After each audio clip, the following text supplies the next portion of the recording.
அதிமுகவினுடைய தேர்தல் களம், நீங்க முதல் முறையா அந்த கட்சியில இணைந்து பாக்குறீங்க. அந்த தேர்தல் களம் எப்படி இருக்கு?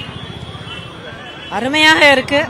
இங்கே நாளுக்கு நாள் கூடி வரும் ஒரு சக்தியை பார்க்கும்போது வியக்க வைக்கிற மாதிரி இருக்கு.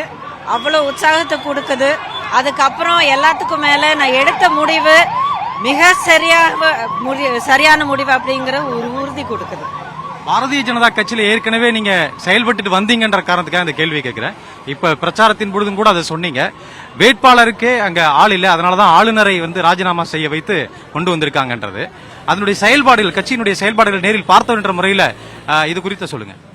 இல்ல, செயல்பாடுகள் நான் சொல்றேன் அப்படிங்கறத விட ஒரு பொது குடிமகனா நம்ம பார்க்கும்போது என்ன புரிஞ்சுக்கணும் நம்ம இல்லைங்களா? இப்போ ஆரம்பத்துல இருந்து இல்லைங்க, நாங்க வளர்ற கட்சி, இன்னும் இத்தனை இடங்கள்ல தான் நாங்க எங்களால நிறுத்தி வைக்க முடியும், இல்ல நாங்க எங்களுடைய அமைப்பை நம்ம பலப்படுத்திக்கிறோம் அப்படின்னு சொல்லி வெளிப்படையா சொல்லியிருந்தாங்கன்னா அது வேற, புரியுதுங்களா?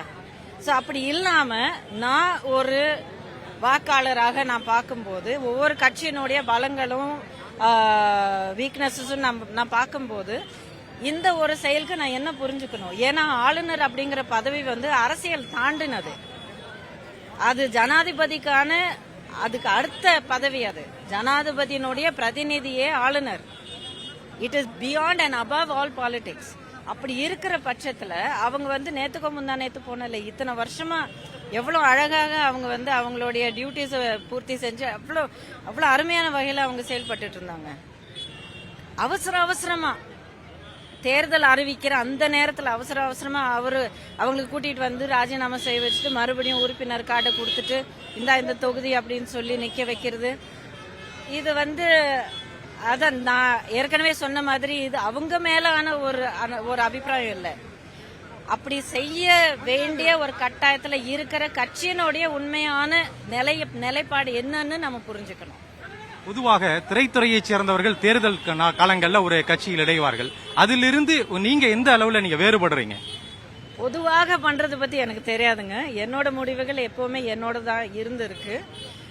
நான் ஒரு முடிவை எடுத்திருக்கேன்னா அது ஆழமாக மனசார நம்பி எல்லா விதத்திலையும் கொள்கை ரீதியிலையும் எனக்கு முழுசா உடன்பாடு இருந்தாதான் நான் முடிவெடுப்பேன். நான் பிஜேபியில இருந்த காலம் நீங்க பாத்தீங்கன்னா 25 வருஷம்.